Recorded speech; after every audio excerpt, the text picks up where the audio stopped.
السلام علیکم ورحمت الله.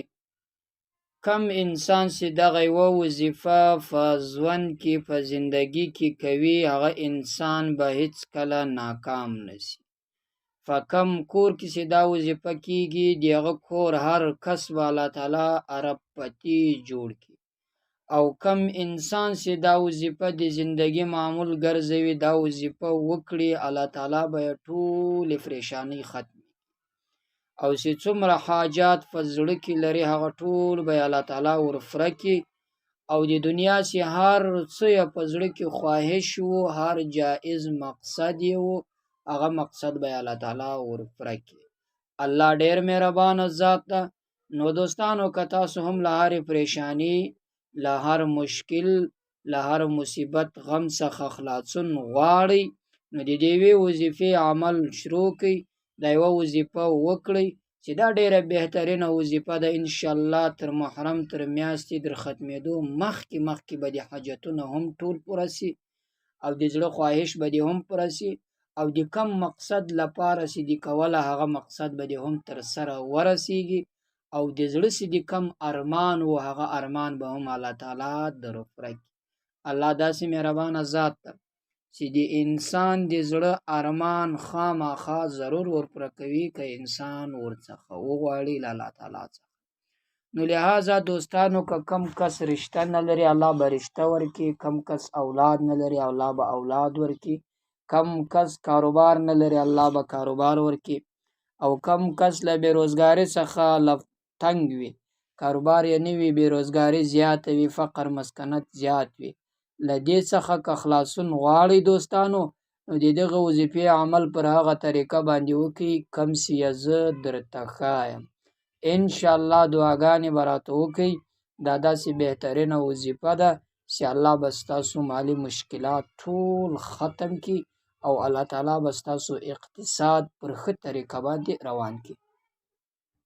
ګوري دوستانو، دا وظایف داسې دي چې کم انسان له وظایفو سره ربط زیات لري، کم انسان له وظایفو سره شناخت زیات لري، دغه انسان زندگی ډیره خوندوره وي، دغه انسان ژوند ډیر خوشحاله وي. تاسو یې ټرای کړئ، تاسو یې پر ځان باندې یو ځل وازموئ. کم کس چې له پریشانی سره مخ شو، مثلا دیغ سو، ټینشن سو، یو کار داسې وسو چې هغه کار دی په پریشانی کې اچوي، په مصیبت غم کې دی هغه کار په غم پریشانی کې واچوي، نو د دې نیت باندې وظیفه شروع کی، یا ولا حول ولا قوت یا الله الله، دا وظیفه دی شروع کی چې د پر هغه دوران په هغه ځای کې د زړه پریشانی، د ټینشن، د مصیبت ختمیږي کنه ختمیږي. سل په سل کې زور ته ګارانټي ورکوم چې الله تعالی به ختموي.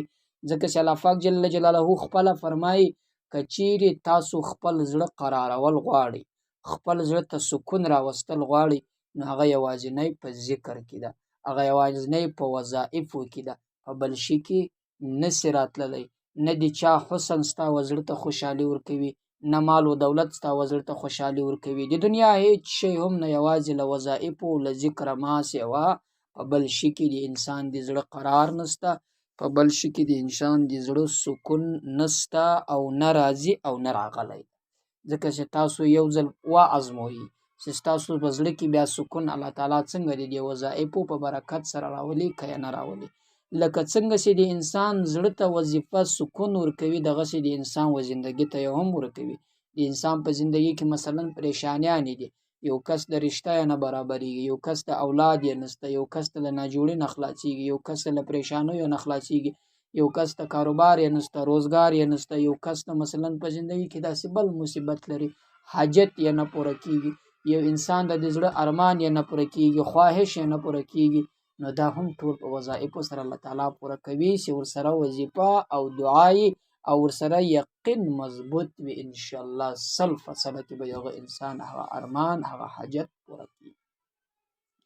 نو هغه وظیفه چې مې وعده د سره کړې وه چې ما له هر انسان یې ووایي، په هر کور کې وویل چې هغه انسان الله ربطي جوړوي، او هر کس یې ووایي پر هغه انسان باندې الله تعالی خوشحالیانې راولي. هغه وظیفه نن درته ښایم چې ډیره اسانه وظیفه ده. یوه دا وظیفه ده، حسبنا الله ونعم الوکیل وعلى الله توکلنا. یوه دا وظیفه ده، او ورسره سره الله الصمد ده، ځکه چې الله الصمد چې ده امام حسن بصري رحمه الله هم یو کس ته ښودلی، د رزق لپاره هم ده، د پریشانیو لپاره هم ده، د اولاد لپاره هم ده، د وچکالۍ لپاره هم ده، د غمونو مصیبتو لپاره هم ده. دا دوې وظایف دي. دا به څه وخت کوئ؟ په ورځ کې کم از کم 100 واره یوه 100 واره بله. دا به داسې کوئ مثلا اولین به دا ووایاست حسبنا الله و نعم الوکیل، چې سهار څنګه راپورته سولې له ځای څخه له بسترې څخه دا وظیفه به 100 واره یوه ووایه 100 واره بله. ماخستن چې بسترې ته ځې ویدېږې 100 واره یوه ووایه 100 واره بله. انشاءالله که د شپې د ورځې مصیبتونه دي هغه به د سهار وظیفه ټول در حل کړي، حاجتونه یې ټول در پوره کړي. که په شپه کې مصیبتونه حاجتونه دي مصیبتونه به د هغه د ماخستن وظیفه در حل کړي او حاجتونه به در پوره کړي. داسې یې طریقه د سهار چې راپورته سواست څنګه له بسترې راپورته سواست 100 واره یوه وظیفه 100 واره بله. ماخستن چې بسترې ته ځئ 100 واره یوه 100 واره بله. انشاءالله پر ژوند او زندګي به خوند واخلئ او موږ ته به دعاګانې هم وکړئ. دا وظیفه وه دوستانو، د نورو سره هم شریکه کړئ. پر الله مو سپارم. السلام علیکم.